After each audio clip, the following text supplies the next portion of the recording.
ఆంధ్రప్రదేశ్లో రాజకీయ చైతన్యం కలిగిన ప్రాంతాల్లో నెల్లూరు జిల్లా ఒకటి. నెల్లూరు జిల్లాలో అంతో ఇంతో సంచలన రాజకీయాలకు కేర్ ఆఫ్ అడ్రస్ ఉదయగిరి నియోజకవర్గం. ఉదయగిరి మహామహులకు రాజకీయ జీవితాన్ని ప్రసాదించింది.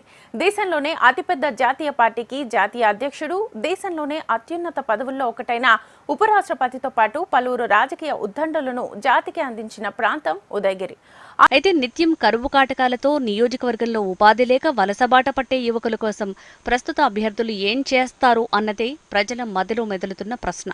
కొత్త వారిని అక్కున చేర్చుకునే అలవాటున్న ఉదయగిరి ఓటర్లు ఈసారి ఎవరిని ఆదరిస్తారు అన్నది కూడా ఆసక్తిగా మారింది.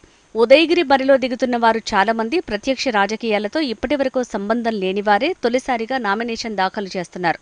వైఎస్సార్ కాంగ్రెస్ తరపున బరిలో దిగిన రాజగోపాల్ రెడ్డి, టీడీపీ అభ్యర్థి ప్రవాస భారతీయుడు కాకర్ల సురేష్తో పాటు మరికొంతమంది తొలిసారి తమ అదృష్టాన్ని పరీక్షించుకోబోతున్నారు. వీరిలో మేకపాటి రాజగోపాల్ రెడ్డి ఒక్కరే పొలిటికల్ ఫ్యామిలీకి చెందిన అభ్యర్థి కాగా మిగతా వాళ్లంతా కొత్త ముఖాలే.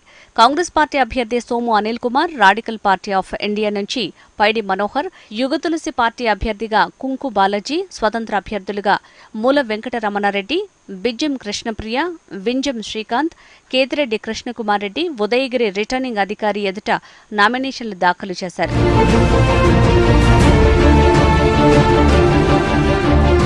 రాచరికపు ఆనవాళ్లు ఉన్న ప్రతిష్టాత్మకమైన ఉదయగిరి కోటపై జెండా పాతేందుకు అన్ని పార్టీలు సాయశక్తుల కృషి చేస్తున్నాయి.